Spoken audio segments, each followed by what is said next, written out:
Assalamualaikum warahmatullahi wabarakatuh.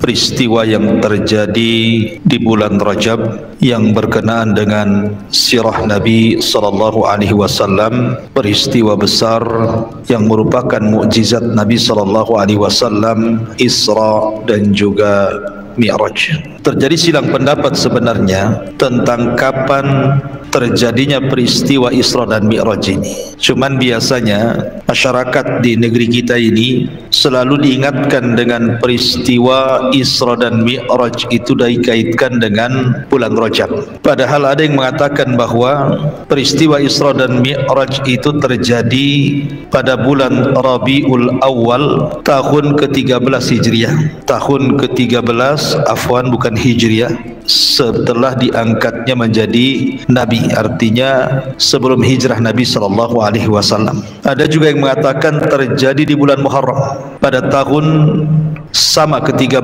sebelum hijrah Nabi sallallahu alaihi wasallam. Ada juga yang mengatakan di bulan Ramadan pada tahun 12 setelah diangkatnya menjadi Nabi, artinya 1 tahun sebelum hijrah. Tapi ada juga yang mengatakan bulan Rajab, tetapi bukan tanggal 28, tetapi ada yang mengatakan tanggal 27 di bulan Rajab tahun ke-10 dari kenabian, artinya 3 tahun sebelum hijrah. Ada juga yang mengatakan setelah diangkatnya beliau menjadi Nabi dan Rasul 5 tahun setelahnya baru terjadi peristiwa Isra dan Mi'raj. Allahu alam, terlampau banyak pendapat kan. Ada yang mengatakan bulan Rabiul Awal, ada yang mengatakan bulan Muharram, ada yang mengatakan bulan Rajab, ada yang mengatakan bulan Ramadan, sehingga kita tidak bisa memastikan sebenarnya peristiwa Isra dan Mi'raj itu kapan. Akan tetapi yang jelas bahwa peristiwa Isra Mi'raj ini harus memiliki ketulusan iman. Sebab kalau tidak memiliki ketulusan iman, susah untuk dipercaya. Bagaimana mungkin waktu yang sangat singkat, sesingkat-singkatnya bisa melakukan perjalanan maha dahsyat dari Masjidil Haram ke Masjidil Aqsa, naik lagi ke Sidratil Muntaha? Siapa yang akan sanggup melakukannya kalau bukan karena kuasa Allah? Makanya ketika peristiwa berlaku ini saja di zaman para sahabat sendiri hampir terjadi keraguan, dan hanya Abu Bakar Siddiq radhiyallahu anhu yang paling mantap dan mengatakan kalau seandainya ada peristiwa yang lebih mustahil daripada Isra dan Mi'raj, aku yang pertama kali membenarkannya. Itu di zaman dulu tuh. Makanya karena peristiwa ini satu di antara sekian mukjizat Rasul yang sangat besar, sehingga ketulusan iman itu harus ada. Bahwa kita harus yakin dan percaya bahwa Nabi itu diberikan mukjizat oleh Allah dalam 2 perjalanan, satu Isra dan yang kedua Mi'raj. Ma'asyiral muslimin yang dimuliakan Allah Subhanahu wa taala. Baik, kita akan sedikit kisahkan tentang peristiwa Isra Mi'raj ini agak detail sedikit, dan kita ambil hikmah dan pelajaran daripada Isra dan Mi'raj ini. Ma'asyiral muslimin yang dimuliakan Allah Subhanahu wa taala, setelah Nabi sallallahu alaihi wasallam mengalami kesulitan dakwah, meninggal Abu Thalib, setelah itu disusul meninggal dengan Khadijah. 2 orang ini adalah manusia yang paling berjasa dalam pengembangan Islam di permulaan dakwah Nabi. Walaupun Abu Thalib sendiri mati kafir, tapi bagi Nabi sallallahu alaihi wasallam 2 manusia ini sangat berharga. Kalau bukan karena Allah Subhanahu wa taala, kemudian 2 manusia ini, Abu Thalib dan Khadijah, tentu dakwah Nabi sallallahu alaihi wasallam akan semakin sulit lagi. Sudah sulit, semakin sulit lagi. Sehingga ketika meninggal keduanya, Nabi sallallahu alaihi wasallam akhirnya sampai bertujuan untuk mencari areal dakwah baru, karena tantangan di Mekah sudah tidak bisa lagi untuk dilanjutkan berdakwah. Maka Nabi SAW memilih Taif.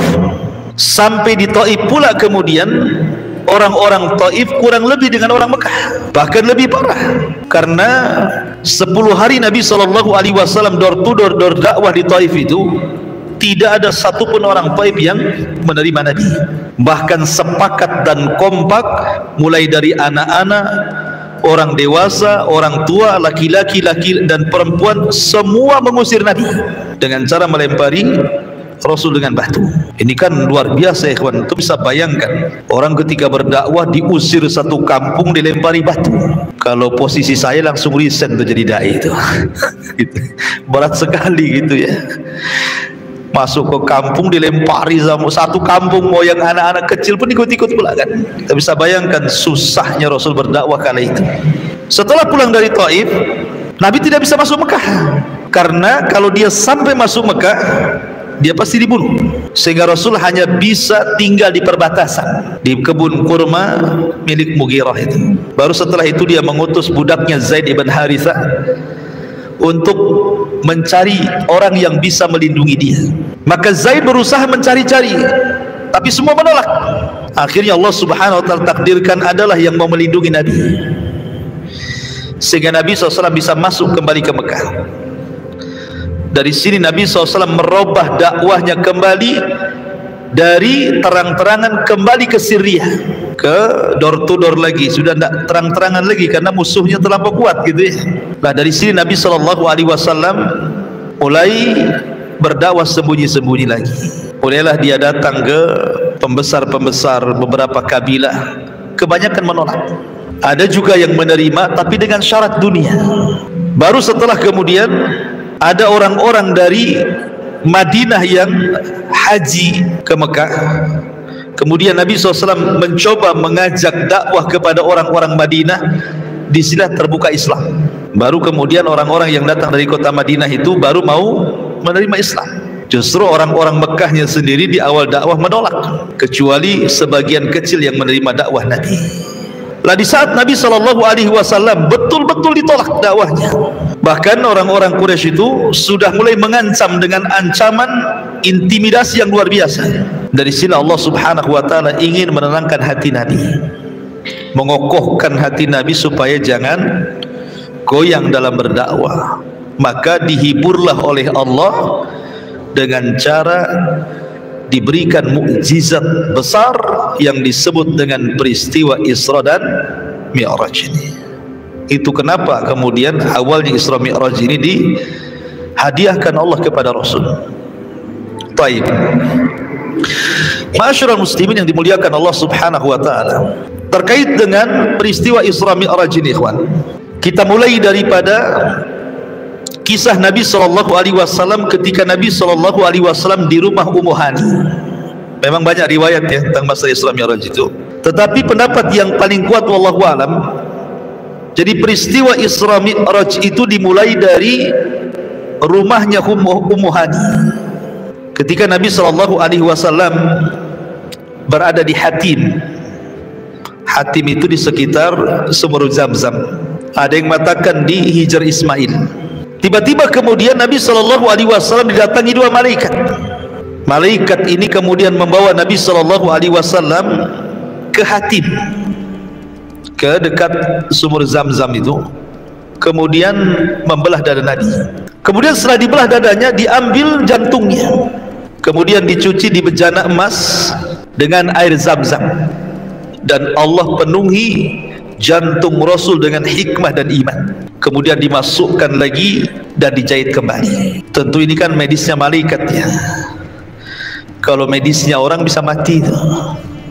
Dan Rasul akan merasakan sakit yang luar biasa kalau orang yang mengoperasinya kan, karena di zaman itu juga peralatan-peralatan medis tidak secanggih zaman sekarang.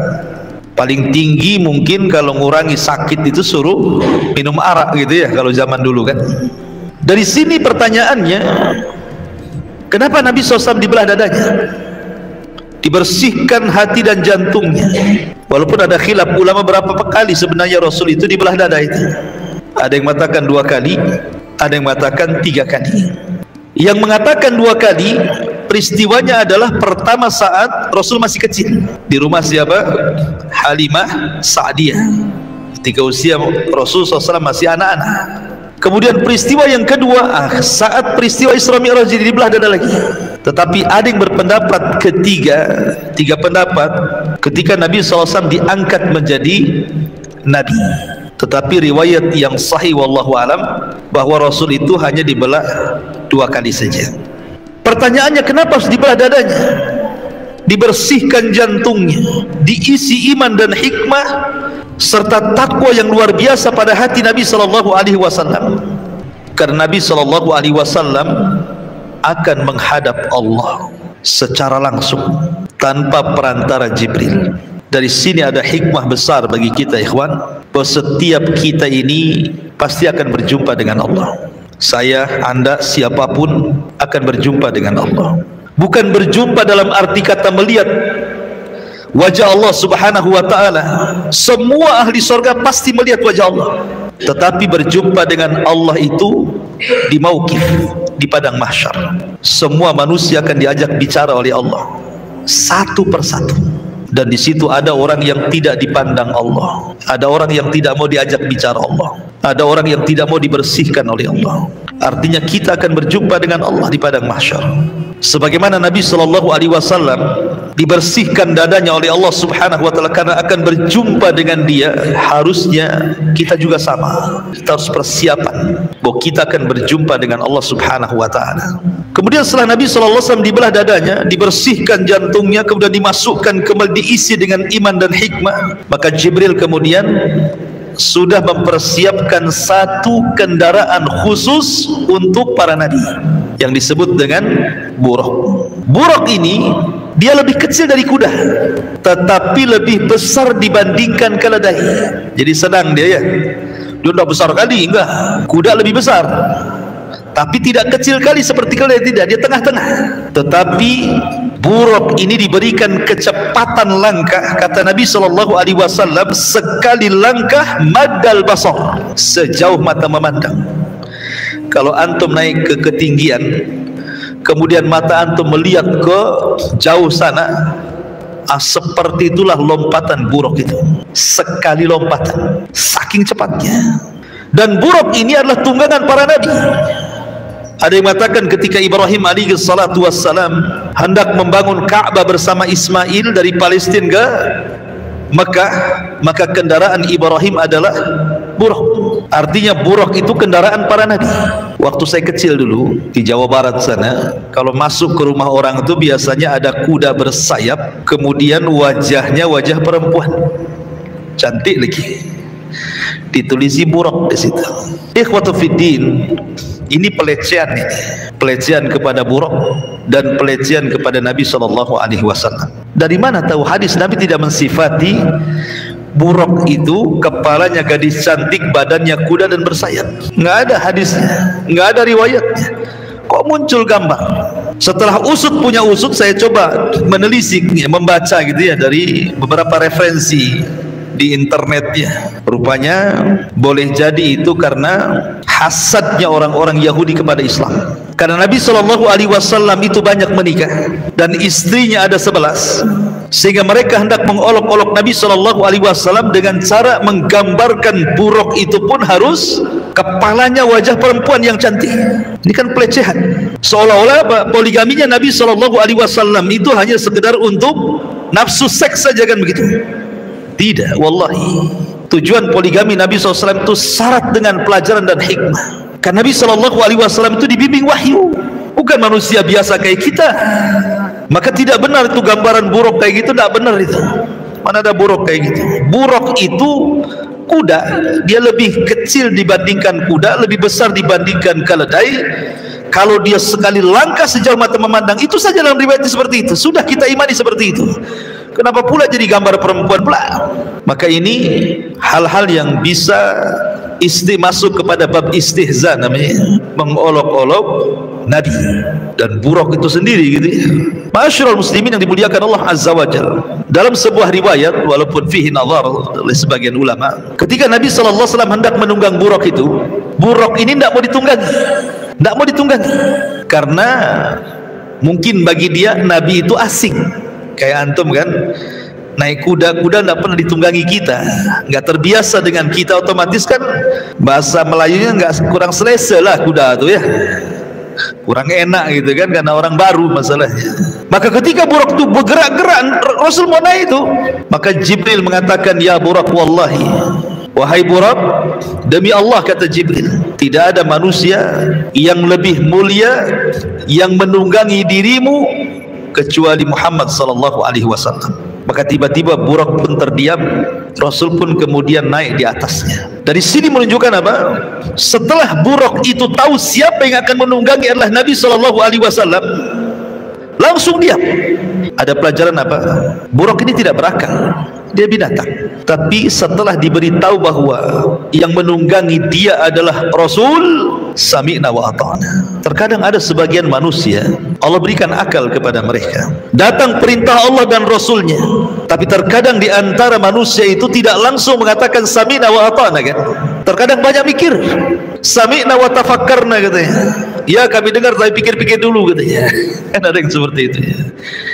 Kayak orang-orang Bani Israel mengatakan sami'na wa asaina, dengar habis itu maksiat. Padahal Allah Subhanahu wa taala mengatakan atiullaha wa atiur rasul, taatilah Allah dan Rasulnya. Fa in tanaza'tum fi syai'in farudduhu ila Allah war rasul. Kalau kalian berselisih dalam sebuah permasalahan, kembalikan kepada Allah dan Rasulnya. Jadi kalau seandainya Burak yang tidak berakal saja diberitahu yang akan menungganginya, Nabi langsung diam, sami'na wa ata'na. Harusnya kita yang berakal, yang lebih mengatakan sami'na wa ata'na. Dan itu kata kunci seorang beriman apabila Allah dan Rasulnya memerintahkan sebuah perkara. Peristiwa Mi'raj ini kan baru Mi'raj namanya ya. Isra belum Mi'raj. Isra itu perjalanan malam dari Masjidil Haram ke Masjidil Aqsa.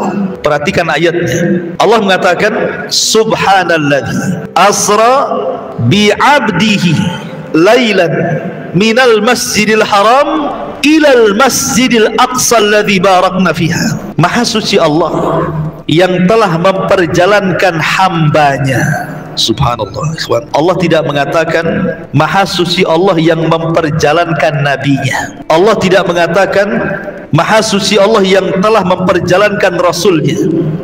Tapi Allah katakan maha suci Allah yang telah memperjalankan hambanya dari Masjidil Haram ke Masjidil Aqsa. Apa faedahnya? Kenapa tidak kata Nabi atau Rasul saja ya? Kenapa pakai hamba? Di sini ada faedah besar yang bagus sekali ikhwan. Nabi ini akan dinaikkan ke langit, bahkan dinaikkan lebih tinggi dibandingkan langit, bahkan akan melewati banyak peristiwa di langit, bahkan akan sampai di ujung langit. Artinya Nabi akan naik ke atas. Kemudian Allah katakan kalimat abdin hamba, seolah-olah Allah Subhanahu wa taala ingin mengatakan bahwa setinggi apapun engkau wahai Muhammad, engkau tetaplah hamba. Setinggi apapun anda di dunia, tetaplah anda ini hamba. Jangan sombong. Kalau Nabi SAW saja titelnya langsung diletakkan. Allah tidak katakan asra bin nabi lailan, subhanalladzi asra bir rasuli lailan. Tapi Allah mengatakan subhanalladzi asra bi abdihi lailan. Kalimat abdi di sini menunjukkan apa? Adanya kerendahan kita dengan Allah. Setinggi apapun anda, tetaplah anda itu hamba Allah. Lalu apa yang disombongkan? Tetap kita ini hamba. Karena banyak di masyarakat ini pada zaman sekarang kan, kadang-kadang baru anak tentara, anaknya tentara, enggak tentara juga dia, bapaknya yang tentara, anaknya enggak kan itu. Ada sombongnya luar biasa ya. Kamu tahu siapa saya? Bapak saya loh. Wah, bapaknya pula yang disombongkan. Ataupun mungkin pejabat-pejabat tertentu gitu ya. Kadang-kadang lihat cara jalannya saja.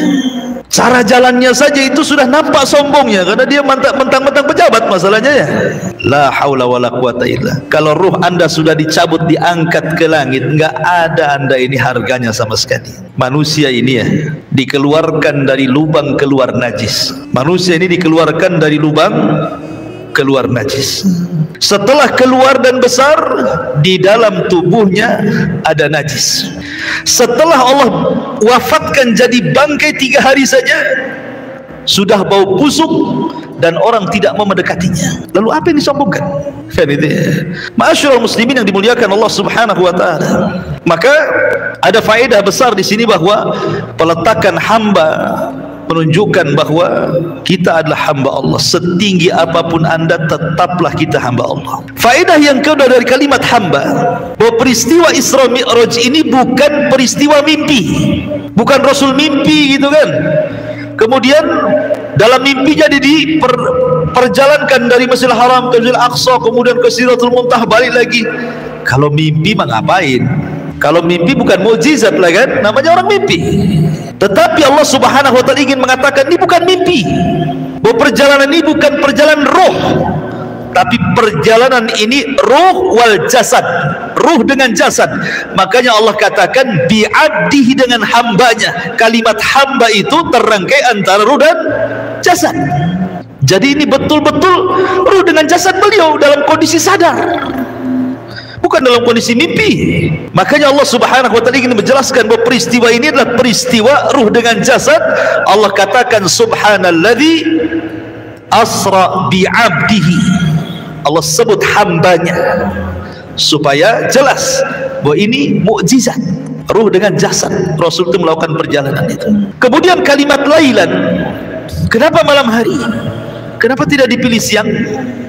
Kenapa tidak dipilih sore? Kenapa mesti malam? Dari sini menunjukkan bahwa malam itu jauh lebih mulia dibandingkan siang hari. Solat tahajud, solat sunnah yang paling baik di tengah malam, witir, tahajud, ya kan? Orang baca Quran paling baik tengah malam. Termasuk Isra dan Mi'raj juga dilakukan di tengah malam. Tafakurnya kita dengan Allah yang paling baik di tengah malam. Kenapa? Karena malam itu menjauhkan kita dari riyah. Orang sedang tidur, antum ibadah, mau riya sama siapa? Kecuali live kayak gini ya, sholat malam, tahajud, taruh handphone ya kan, live lewat IG ya. Alhamdulillah malam ini saya bisa tahajud, tulisi status di situ kan. Ngapain tulis status? Nggak perlulah tulis status tuh, cukuplah kita dengan Allah saja yang tahu. Makanya kenapa diperjalankan malam? Lah ketika Nabi SAW kemudian berjalan dari Masjidil Haram ke Masjidil Aqsa, ada yang mengatakan melewati tempat-tempat bersejarah. Ada yang mengatakan Rasul itu lewat ke Bukit Saina. Di situ tempat turunnya Taurat kepada Musa. Kemudian juga singgah di Bethlehem, Baitul Lahmin, tempat lahirnya Isa, besarnya Isa, dan diutusnya Isa menjadi Nabi dan Rasul. Dan ke tempat-tempat bersejarah lainnya. Baru kemudian Nabi SAW sampai di Masjidil Aqsa. Pertanyaannya, kenapa harus ke Masjidil Aqsa? Kenapa tidak langsung dari Mekah saja kan? Dari Mekah langsung ke Sidratil Muntaha, balik lagi ke Mekah. Kenapa harus melakukan perjalanan sejauh itu dari Masjidil Haram ke Aqsa ini? Apa hikmahnya? Satu, supaya Nabi SAW bisa mendebat musuh-musuhnya. Kalau Nabi SAW dari Mekah langsung ke Sidratul Muntaha balik lagi, tidak bisa mendebat musuhnya. Maksudnya gimana? Ketika selesai perjalanan ini terjadi, ada orang-orang yang hendak mengolok-olok Nabi. Kalau engkau memang sampai di Masjidil Aqsa, katanya, berapa jumlah pintunya? Berapa jumlah jendelanya, katanya. Kalau orang belum pernah ke sana kan tidak tahu kan. Saya ini tidak pernah ke Masjid Al-Fajri, ditanya berapa jumlah jendela, tak bingung. Jendela dari apa? Dari kayu kan, dari besi kan, dari stainless kan, itu nggak tahu kan. Berapa jumlah ini itunya. Tapi ketika Nabi diisrakan ke Masjidil Aqsa, kemudian setelah peristiwa itu ditanya tentang bagaimana bentuk Masjidil Aqsa bagi orang-orang yang pernah datang ke sana, kemudian bertanya kepada Rasul, jawabannya benar. Pintunya sekian, jendelanya sekian, sifatnya seperti ini. Nabi belum pernah ke sana. Menunjukkan apa? Kebenaran perjalanan itu kan.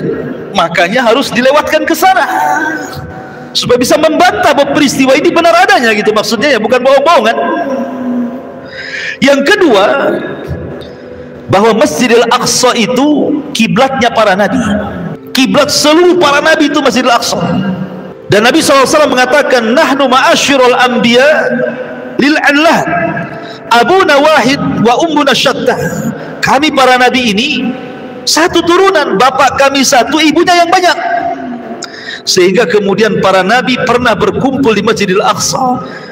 Maka nabi juga sama, bagian dari para nabi ikut serta di Masjidil Aqsa. Bahkan Rasul salat di belakang arwah para nabi. Beliau menjadi imam, makmumnya arwah para nabi, untuk menunjukkan bahwa dia adalah sayyidul anbiya'i wal mursalin, pemimpinnya para nabi, karena yang salat di belakang para nabi.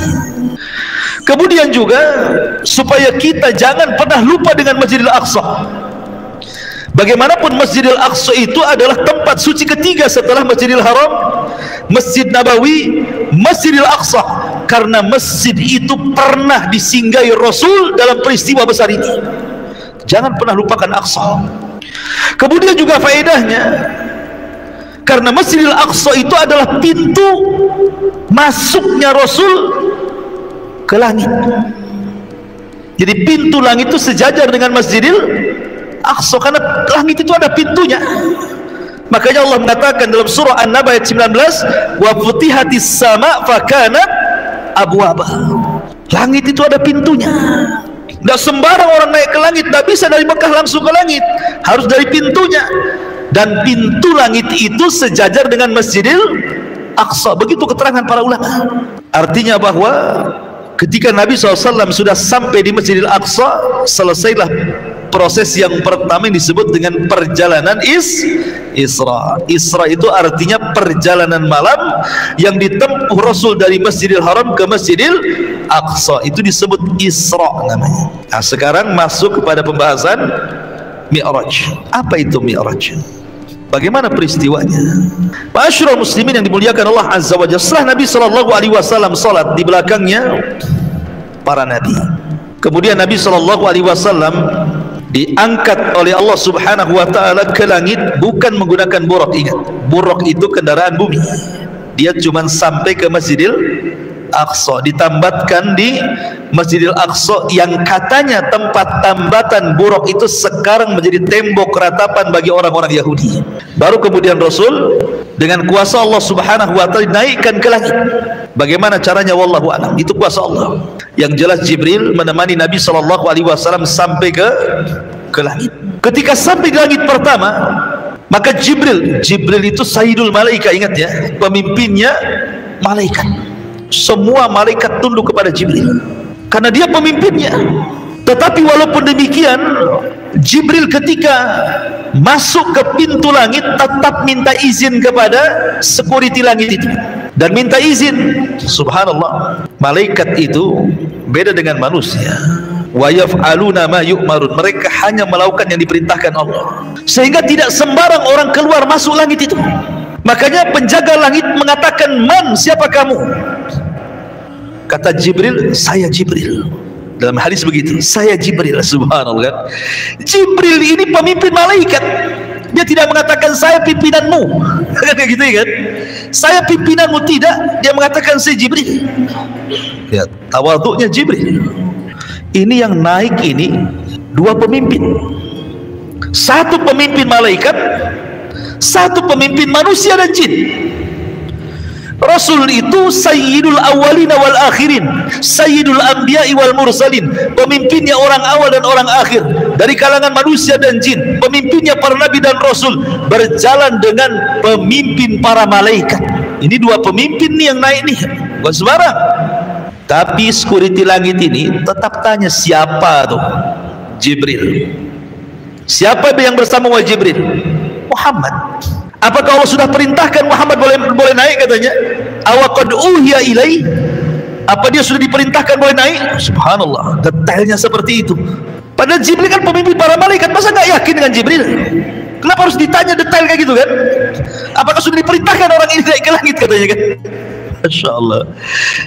Kalau sekarang ini ada dua pemimpin di istana presiden, security, kira-kira kalau digituin sama security apa nggak dipecat besok? Dipecat lah gitu, nggak sopan, nggak, bukan itu ya. Ma'asyiral muslimin yang dimuliakan Allah Subhanahu wa taala. Naiklah Jibril ke langit pertama. Dari sini ada faedah besar ikhwan. Ketika antum berbicara tentang Neil Armstrong, kalau kita sebut nama Neil Armstrong berarti cerita orang naik ke bulan, ya kan? Pertanyaannya, bulan itu di mana? Apakah bulan itu di atas langit? Ataukah bulan itu di bawah langit? Kalau bulan itu di atas langit, Jibril saja mau naik ke langit, ada pintunya, ada security malaikatnya. Tidak sembarang orang naik ke langit.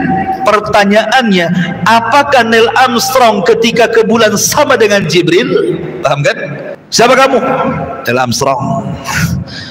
Mau kemana? Ke bulan. Seandainya kalau saya gitu, apa seperti itu nanti ya kan? Karena Jibril saja mau naik ke langit susah nih. Padahal dia pemimpin malaikat kan itu. Ditanya dulu. Ya. Siapa kamu? Jibril. Siapa bersamamu? Muhammad. Apa dia boleh, sudah diperintah boleh naik? Boleh katanya. Seandainya bulan itu di atas langit, tentu Neil Armstrong juga akan ditanya seperti itu kan? Siapa kamu? Neil Armstrong. Mau kemana kamu? Ke bulan. Sudah diperintah ke naik? Gitu ya, pertanyaannya kan harus sama kan? Berarti mungkin nggak Neil Armstrong dibukakan pintu langit itu? Nggak mungkin. Masa Neil Armstrong dibukakan pintu langit? Dia kafir. Kan gitu kan? Berarti kalau posisi bulan di atas langit, nggak ada orang cerita naik ke bulan. Tapi kalau seandainya posisi bulan itu di bawah langit, karena ingat langit itu bangunan loh ya, bukan awan asap gitu, bukan bangunan dia. Jadi kalau umpamanya tembus ke langit, nabraklah kan gitu orang. Kalau kapal ini mau ke langit, nabraklah bangunan. Langit itu bangunan. Kayak kita cor-coran kayak gini kan bangunan nih. Makanya ada pintunya. Nggak sembarang orang naik ke langit itu. Tapi kalau seandainya posisi bulan itu di bawah langit, seandainya posisi bulan di bawah langit, mungkin Neil Armstrong bisa sampai ke bulan. Jadi pertanyaannya itu, apakah bulan di atas langit atau bulan di bawah langit? Gitu saja ya. Kalau bulan di atas langit, mustahil Neil Armstrong naik ke langit, sebab dia harus masuk ke security malaikat dulu. Tapi kalau di bawah langit, boleh. Logikanya seperti itu, bisa dia naik ke bulan. Walaupun dalam hal ini sebagian ulama khilaf. Al-Imam Asy-Syinkiti dalam kitabnya Adwail Bayan menolak, tidak mungkin orang sampai ke bulan, tidak mungkin. Kemudian berdalil dengan surah Ar-Rahman, ya ma'syaral jinni wal insi in istata'tum an tanfudhu ila as-sama'i wal ard la tanfuduna illa bisultan, kan itu. Ya ma'syaral jinni wal insi, wahai manusia dan jin, in istata'tum an tanfudhu ila as-samawat, kalau kalian ingin naik ke langit, naik, tanfudu, naik, la tanfudu, kalian tidak bisa illa bisultan, kecuali karena kuasa Allah. Seperti Rasul, kuasa Allah kan, diangkat ke Sidratil Muntaha. Walaupun tidak sedikit juga ulama yang memungkinkan orang sampai ke bulan dengan catatan bulan di bawah langit. Ya.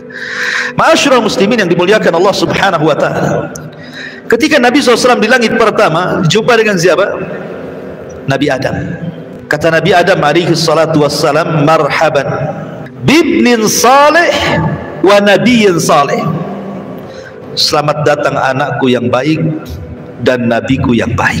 Subhanallah, seorang ayah tentu senang melihat anaknya yang baik kan itu. Ini pelajaran bagi kita. Kalau antum punya anak-anak dan anak-anak antum didik sehingga menjadi anak-anak yang saleh dan salehah, maka orang tua akan bahagia, pasti bahagia. Tapi kalau seandainya kita punya anak nakal luar biasa, rungsep kayaknya, banyak orang-orang tua sampai ngutuk anaknya, nah kalau kau tahu kayak gini bagus tidak kulahirkan kau, katanya. Ada yang orang tua kayak gitu, kau udah tahu kau kayak gini ngapain kulahirkan kamu, katanya. Tapi kalau anak itu baik, lihat Nabi Adam melihat Nabi SAW, dia yurahib, memberikan selamat, marhaban bibnin salih wa nabiyyin salih, duhai anakku yang saleh dan nabiku yang saleh. Kemudian Rasul menatap Nabi Adam. Kadang-kadang Adam menoleh ke kanan seperti ini, tersenyum. Kemudian menoleh ke kiri seperti ini, menangis. Pemandangan ini oleh Nabi SAW ditanyakan kepada Jibril, kenapa Nabi Adam itu kalau dia nengok ke kanan dia tertawa, kalau nengok ke kiri dia menangis, ada apa dengan dia, katanya. Maka malaikat Jibril mengatakan, Sesungguhnya ketika dia menengok ke kanan, dia sedang melihat arwah keturunan-keturunannya yang masuk surga. Dia pun senang. Apabila dia melirik ke kiri, dia melihat arwah-arwah dari keturunan yang masuk neraka. Dia pun menangis. Karena kita tahu bahwa arwah itu lebih dulu diciptakan dibandingkan jasad. Kecuali Adam. Kalau Adam jasad dulu baru ruh. Tapi anak turunannya ruh dulu baru jasad. Karena ketika Adam diciptakan oleh Allah Subhanahu wa taala, diusap pundaknya oleh Allah.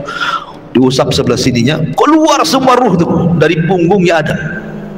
Ruh anak turunannya. Sejak zaman Adam diciptakan sampai yang terakhir mati, keluar semua tuh ruhnya itu.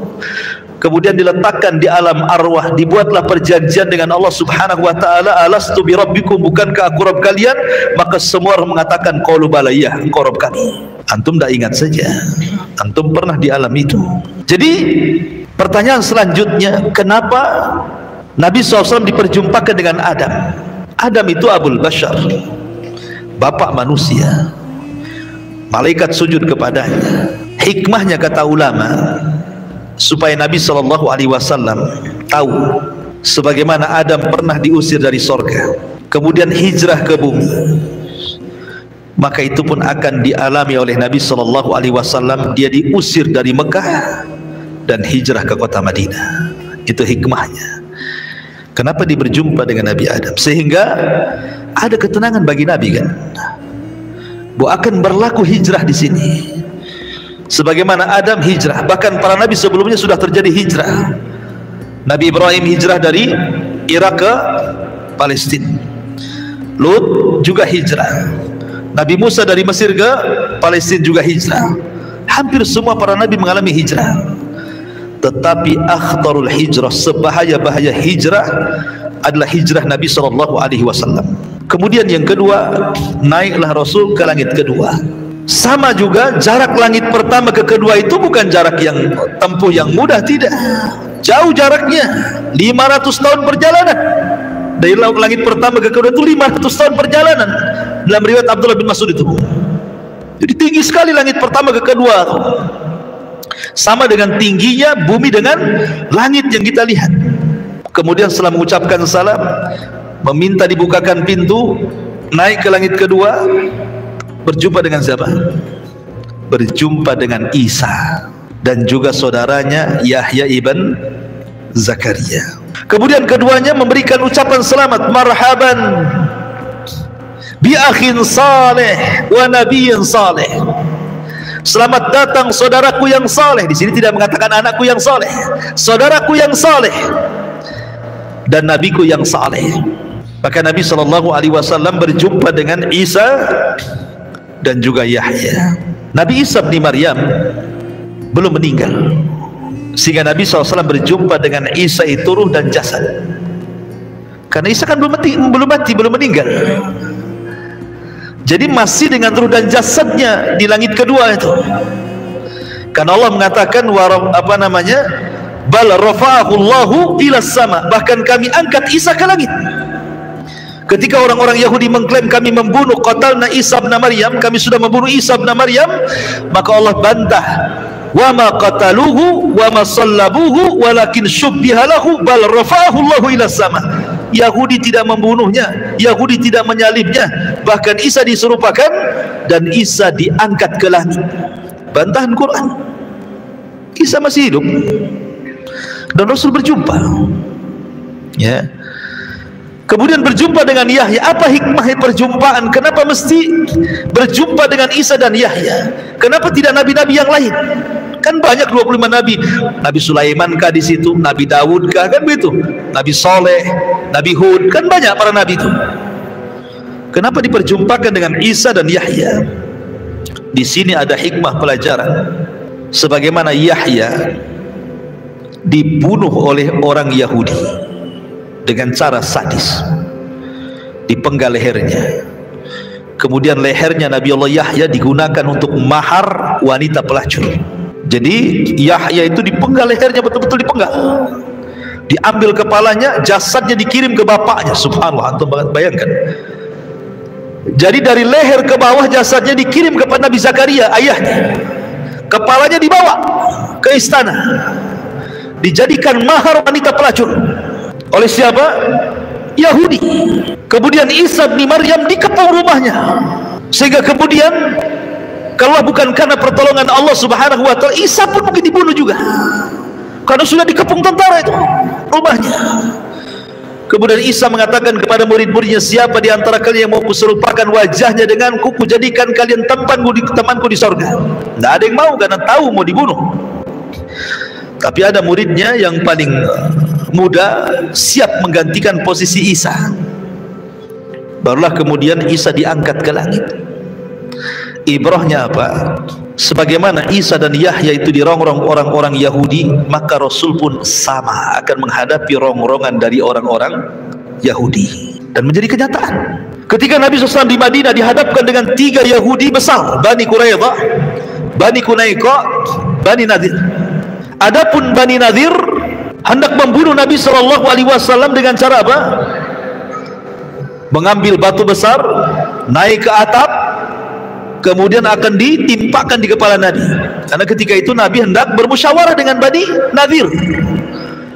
Maka pembesar-pembesar Bani Nadir mengatakan, oh iya, nanti kalau Muhammad sudah datang, sudah bermusyawarah di sebuah ruangan, satu orang naik ke atap, bawa batu, lempar kepalanya, katanya.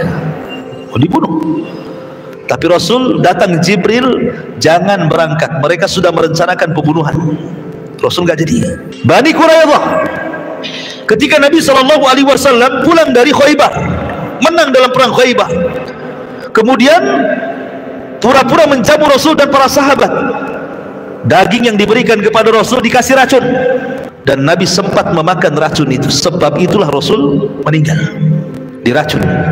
Ya, walaupun jarak pengaruhnya lama kan, dari perang Khaybar sampai ke 11 Hijriah, tapi Rasul baru merasakan rasa racun itu ketika sudah dekat-dekat ajalnya.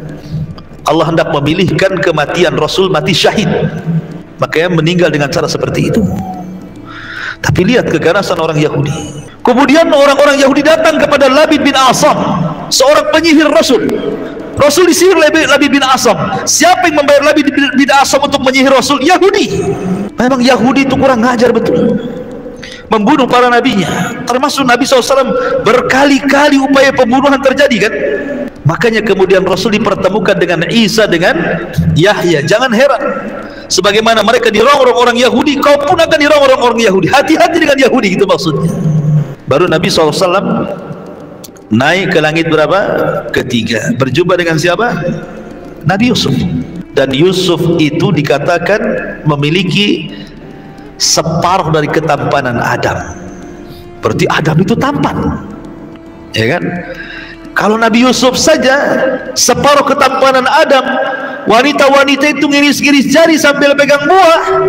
Faqatta'na aydiyahun, mereka sampai mengiris-ngiris begini, nggak terasa darahnya nyucur gitu ya. Nengokin Yusuf belang gitu kan, saking gantengnya.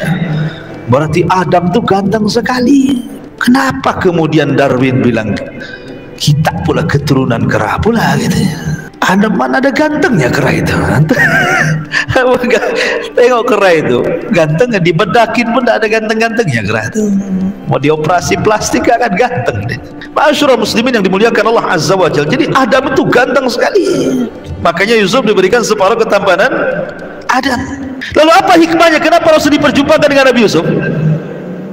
Hikmahnya, Nabi Yusuf ini ketika usia 10 tahun dicelakakan oleh siapa?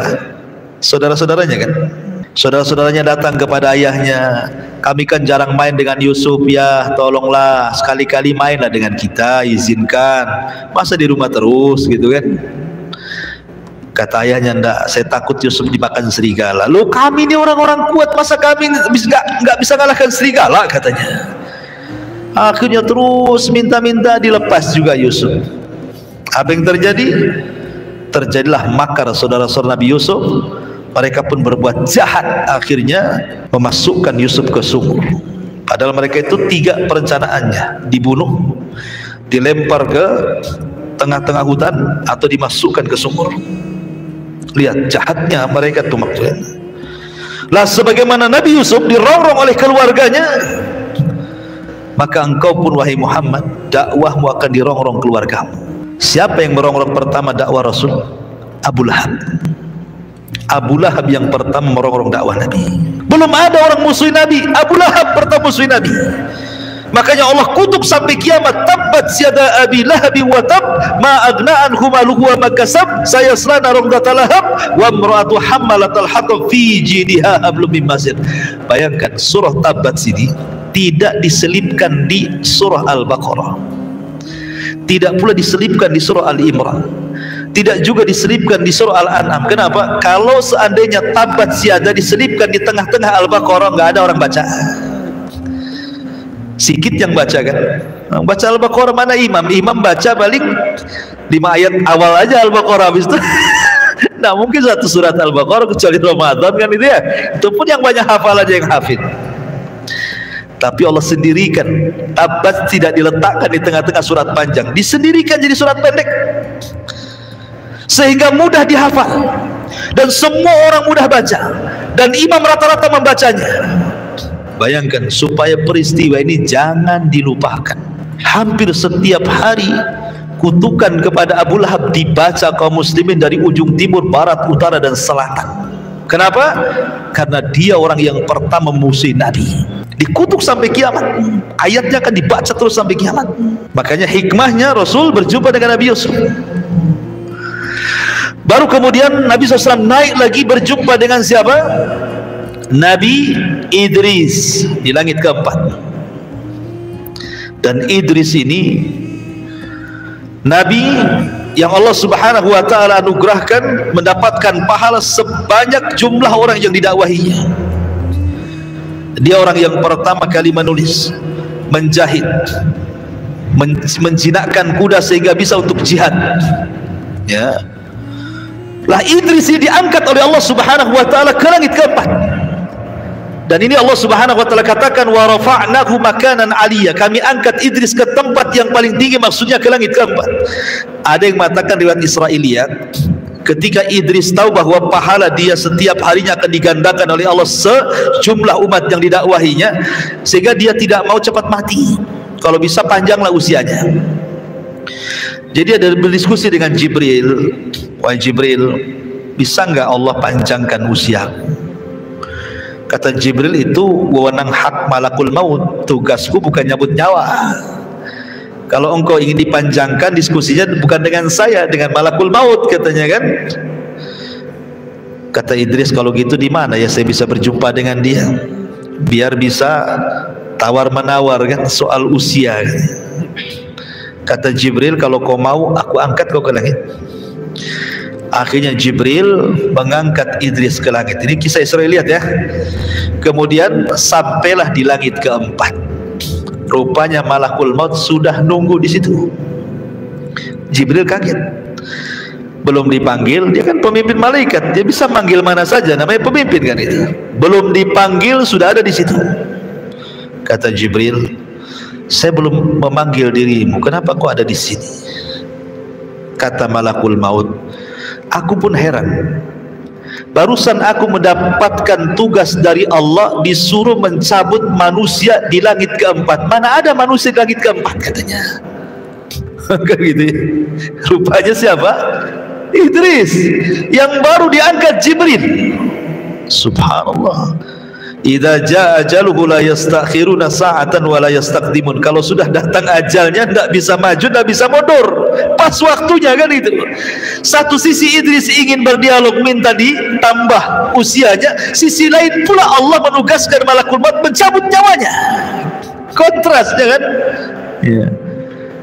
Lagi ini kisah Israiliyat ya. Karena dari kisah ini ada yang mengatakan bahwa satu-satunya nabi yang meninggal di langit ya Idris. Ada yang mengatakan enggak, Idris yang meninggal di bumi, enggak di langit. Khilaf ulama masalah ini. Intinya bahwa kenapa Nabi berjumpa dengan Idris? Idris ini diangkat oleh Allah derajatnya. Makanya Allah mengatakan wa rafa'nahu makanan aliyya, kami angkat Idris ke tempat yang paling tinggi. Maka engkau juga wahai Muhammad akan diangkat derajatnya. Wa rafa'na laka dzikrak. Allah akan angkat penyebutan wahai Muhammad. Sebagaimana Idris diangkat derajatnya, kau pun akan diangkat. Namamu akan disanjung, namamu akan disebut-sebut, namamu akan dimuliakan, namamu tidak akan hilang dimakan zaman. Bahkan nama terbanyak di dunia adalah nama Ahmad dan Muhammad. Coba sebutkan nama yang paling baik dunia siapa? Ahmad dengan Muhammad. Paling banyak satu dunia itu. Yang paling banyak disebut kalimat Muhammad. Dalam azan asyhadu anna Muhammad Rasulullah, dalam qomat asyhadu anna Muhammad Rasulullah, dalam tasyahud asyhadu an la ilaha illallah asyhadu anna Muhammad Rasulullah. Ketika sholawat dia disebut nama Muhammad itu disebut-sebut. Makanya banyak orang-orang kafir mu'alaf namanya Michael masuk Islam, Muhammad Michael. Apalagi ya, namanya akan disebut, dinaikkan oleh Allah Subhanahu wa taala. Tapi tentu Idris hanya sampai di langit keempat, Rasul ke Sidratil Muntaha, lebih tinggi lagi daripada Idris.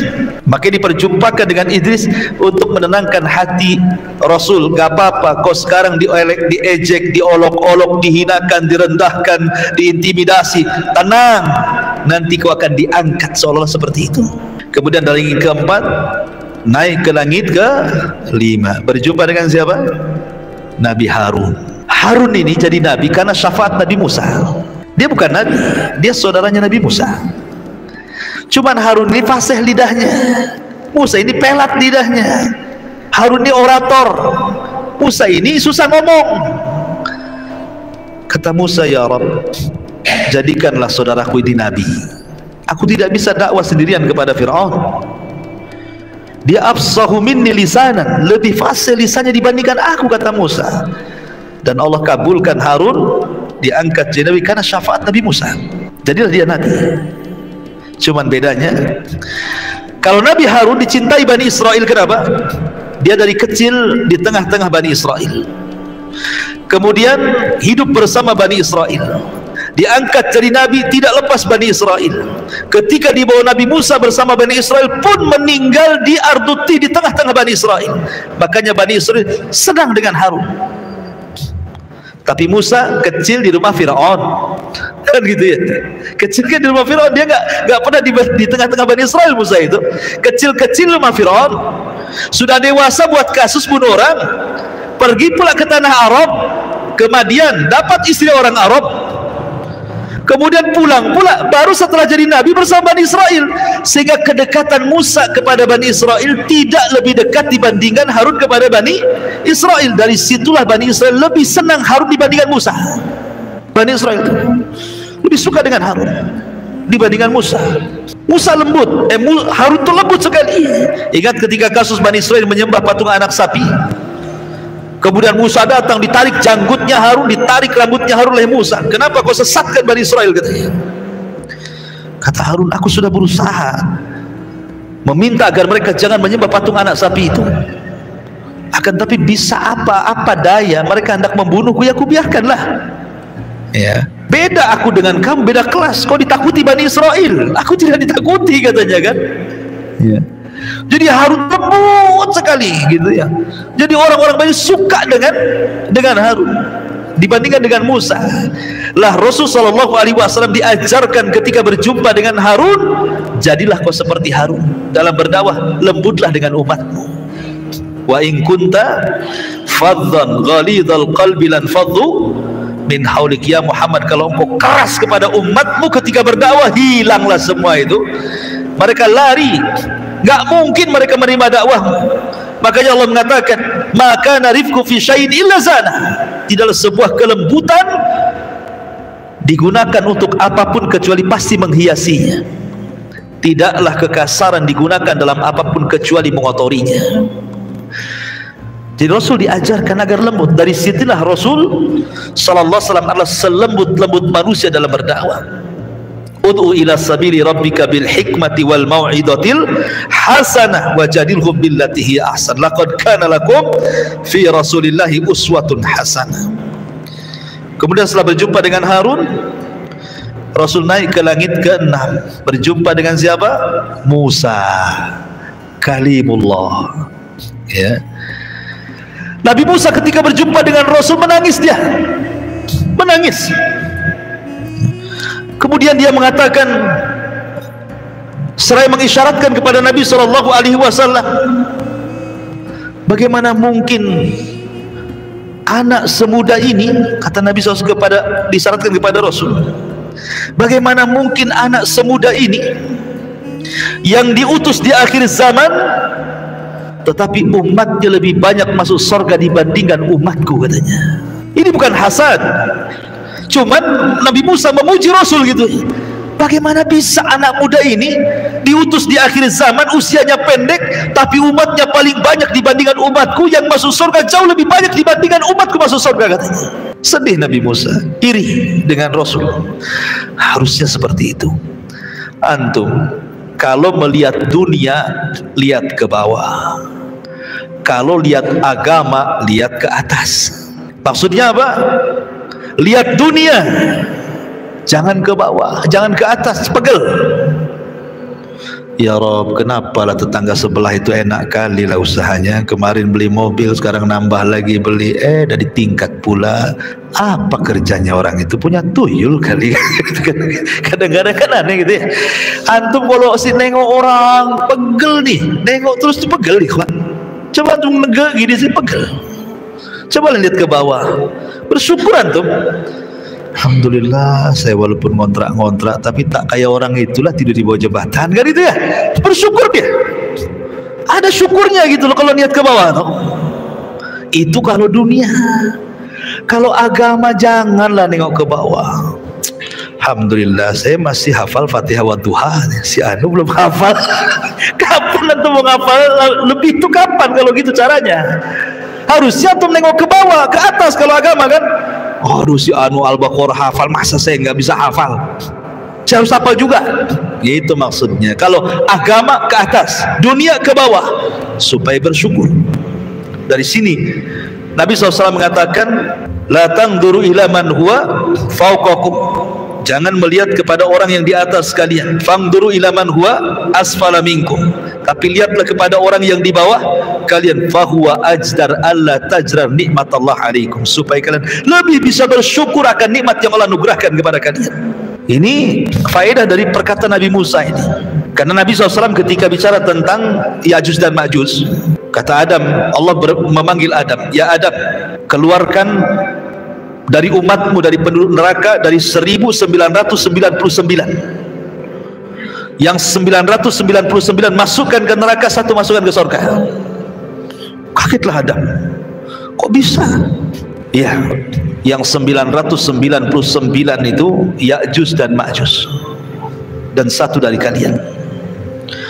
Kemudian Nabi SAW meminta, ya Rabb, ya, bisakah kau masukkan umatku 1/4 ke dalam surga? Kata Allah, ya. Oh, senang Rasul. Sahabat itu mendengar luar biasa. Kemudian Rasul minta lagi, bisakah syatru ummati, separuh umatku masuk surga? Bisa. Dari situlah maka umat Muhammad itu separuh dari umat Muhammad masuk surga. Dan riwayat 2/3. Ya. Makanya Musa mengatakan, kok bisa anak muda ini udah lahir paling belakang, diutus paling belakang, kok umatnya paling banyak masuk surga dibandingkan diriku, kan begitu ya. Tapi apa faedahnya coba? Kenapa Nabi SAW harus diperjumpakan dengan Nabi Musa? Musa itu Nabi yang paling sayang dengan kita. Makanya kalau antum bacakan, paling banyak kisah Musa dicantumkan dalam Quran. Termasuk umatnya Bani Israel lebih banyak diceritakan dalam Al-Quran. Padahal umat-umat terdahulu banyak, ada kaum Ad, kaum Samud, kaum Madian, kaum Sodom. Tapi Bani Israel yang paling banyak diceritakan. Karena Nabi yang paling sayang dengan Rasul dan umatnya itu adalah Nabi Musa. Coba bayangkan, kalau Nabi Musa tidak ngomong sama Rasul, apa yang Allah perintahkan kepadamu? Kata Rasul, 50 waktu sholat. Apa kata Musa? Laqad jarrabtu Bani Israel fala yastati'un. Aku sudah coba ibadah seberat itu kepada Bani Israel, gak sanggup mereka. Sebaiknya kau naik lagi ke atas, coba minta keringanan. Yang meminta keringanan Rasul. Siapa yang nyuruh? Nabi Musa kan? Jadi Musa itu sayang juga dengan kita kan itu.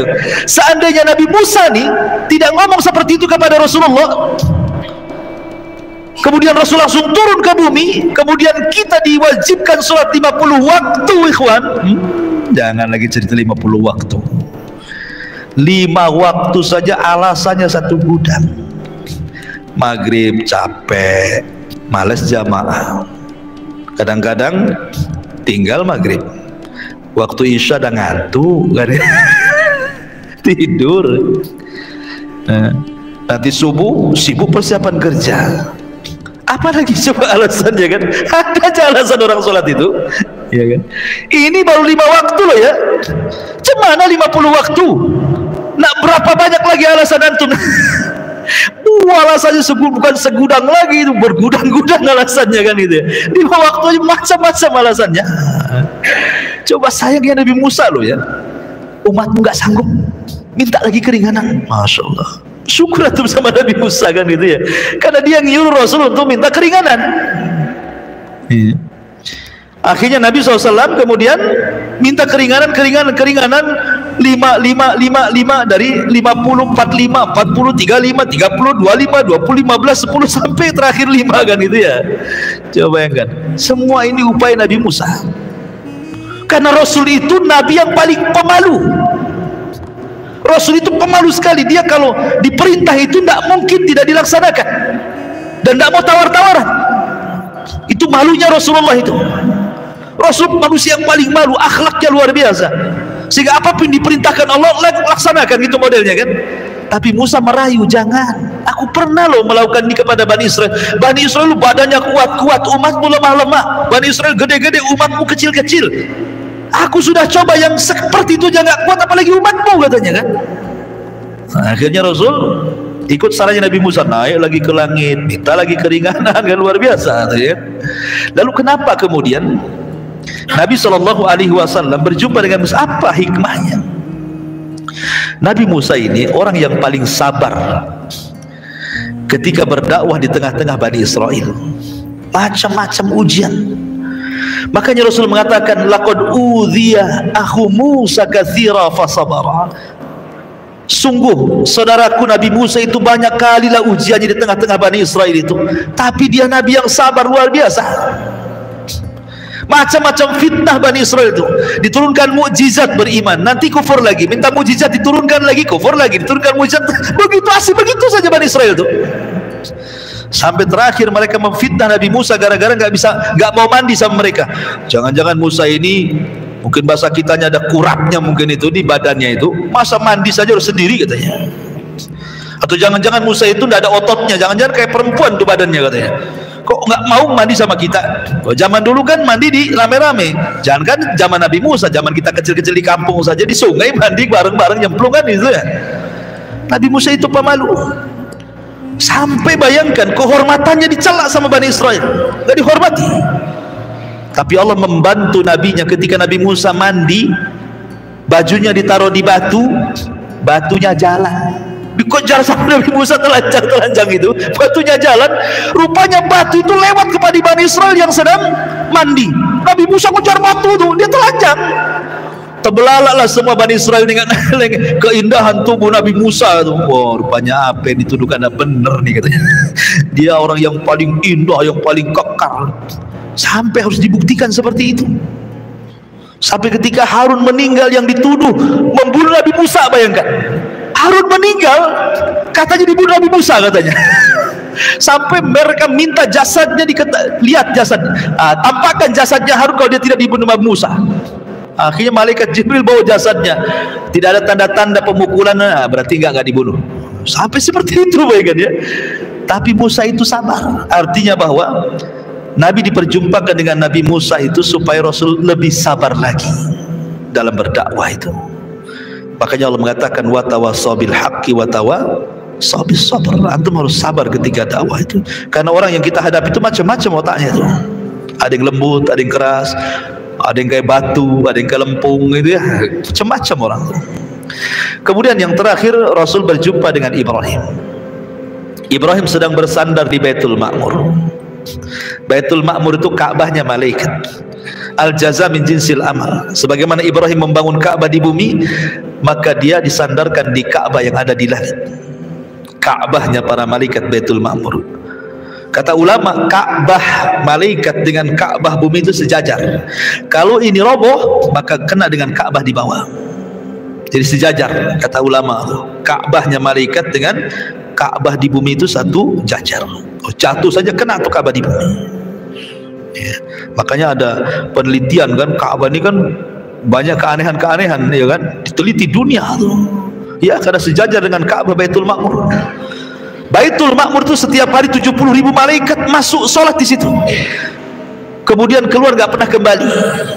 Nanti besoknya datang malaikat baru dengan jumlah yang sama 70.000, kemudian besoknya keluar tidak pernah kembali. Setiap hari seperti itu. Anda bisa bayangkan berapa jumlah malaikat. Banyak ikhwan. Ketika Nabi saja menceritakan tentang Jahannam didatangkan itu, Jahannam ini memiliki 70.000 tali kekang. Satu tali kekang digeret 70.000 malaikat. Banyak malaikat ikhwan. Bahkan Rasul mengatakan di langit itu tidak kurang dari 4 jari ini, 4 jari ini. Ya, ada malaikat. 4 jari ada malaikat. 4 jari ada malaikat. Berapa jumlahnya malaikat itu? Makanya kalau seandainya manusia kufur satu dunia, tidak mengurangi kekuasaan Allah sedikit pun. Allah punya malaikat. Kalau seandainya manusia beriman satu dunia, tidak menambah kekuasaan Allah, punya malaikat. Apalah manusia ini di hadapan Allah, ya kan? Ma'asyiral muslimin yang dimuliakan Allah. Lalu kenapa berjumpa dengan Nabi? Ingat, Ibrahim itu wajahnya paling mirip dengan wajah Nabi. Wajah Ibrahim itu, Nabiullah Ibrahim paling mirip dengan wajah Nabi SAW. Dan Nabi Ibrahim ini salah satu ujiannya ada disuruh untuk menyembelih siapa? Putranya Ismail. Artinya berkorban keluarga.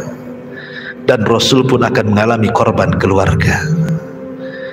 Qasim meninggal di waktu kecil, Abdullah meninggal di waktu kecil, kemudian Ibrahim meninggal di waktu kecil, Zainab meninggal walaupun sudah dewasa dan sudah menikah, tapi meninggal sebelum Rasul meninggal. Rasul menyaksikan meninggal anaknya. Ruqayyah, Rasul menyaksikan meninggal anaknya. Kemudian Ummu Kulthum, Rasul menyaksikan bagaimana Ummu Kulthum meninggal. Kecuali Fatimah. Fatimah itu meninggal sebelum atau setelah Rasul meninggal, baru 6 bulan setelahnya Fatimah meninggal. Kemudian faedah yang kedua, berjumpa dengan Ibrahim. Sebagaimana Ibrahim yang membangun Ka'bah, maka Nabi SAW pun akan senantiasa memuliakan Ka'bah dan juga umatnya sampai hari ini, karena yang membangunnya adalah Abul Anbiya. Kemudian setelah itu Nabi SAW naik ke Sidratil Muntaha sendiri. Jibril tidak bisa mengantar Rasul sampai ke sana. Apa sih Sidratil Muntaha? Sedikit saya cerita secara ringkas ya, mohon sabar. Jadi Sidratil Muntaha dijelaskan sifat-sifatnya saja saya baca ya, biar cepat. Yang pertama, Sidratul Muntaha itu sebutkan dalam beberapa riwayat, Sumiyat Sidratul Muntaha, dinamakan Sidratul Muntaha karena tempat pohon itu merupakan puncak segala sesuatu yang naik dari bumi. Li'annahu yantahi ilaiha ma ya'ruju minal ardi.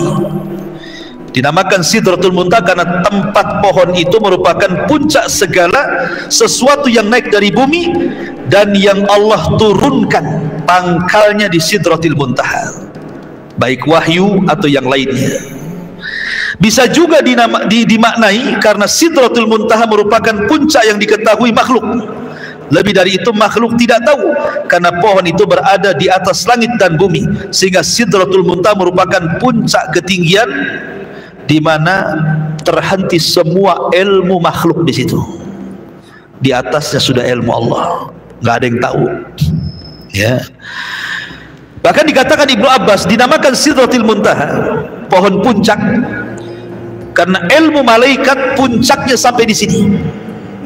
Tidak ada yang bisa melewatinya kecuali Rasul sallallahu alaihi wasallam. Dan diriwayatkan dari Ibnu Abbas, semua ketetapan Allah yang turun pangkalnya ada di Sidratul Muntaha. Ma'asyiral muslimin yang dimuliakan Allah Subhanahu wa taala. Jadi dari sini para ulama mengatakan secara ringkas Sidratil Muntaha bentuknya pohon, layaknya pohon bidara, ma'ruf pohon bidara, tetapi tentu sama nama beda rupa kan ya. Kita lihat pohon bidara itu hanya nama saja, tapi bentuknya seperti apa ya Allahu a'lam kan, itu gaib kan. Kemudian ini pohon ini sangat besar hingga ketika penunggang kuda nih dia berjalan 100 tahun naungannya tidak akan hilang, saking gedenya. Coba Anda bisa bayangkan, antum berada di dalam pohon mangga, datang matahari kan ada naungannya tuh, antum geser sedikit saja udah kena matahari kan. Kalau antum pacu dengan 100 tahun dengan kuda balap, jangan berhenti. Sampai di mana tuh? 100 tahun nggak berhenti itu. Seperti itulah naungan pohon Sidrah itu. Pohon besar tuh, ya kan? Kemudian juga Sidratul Muntaha memiliki daun dan buah. Daun Sidratul Muntaha seperti telinga-telinga gajah dan buahnya seperti kendi yang sangat besar.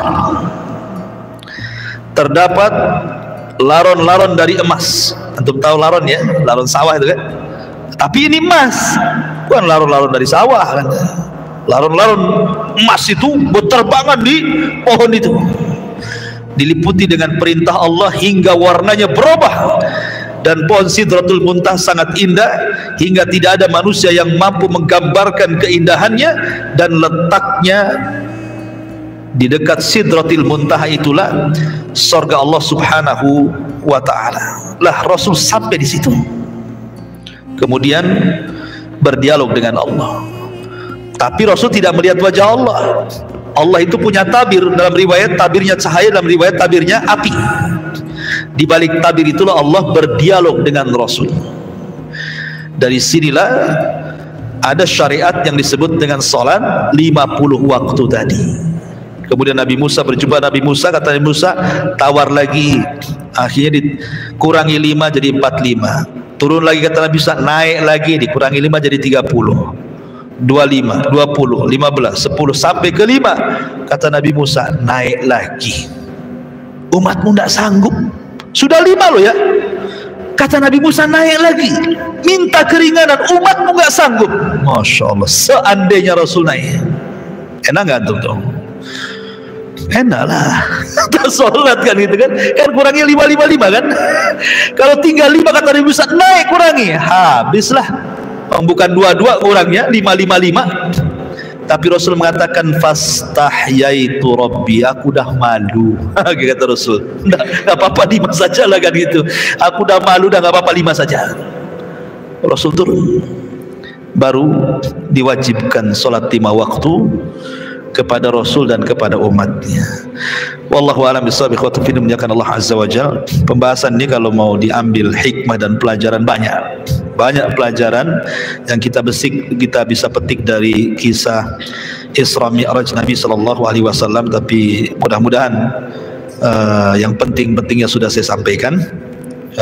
Kita tutup dengan doa kafaratul majlis. Subhanakallah bihamdika asyhadu an la ilaha illa anta astaghfiruka wa atubu ilaik. Allahu ta'ala. Assalamualaikum warahmatullahi wabarakatuh.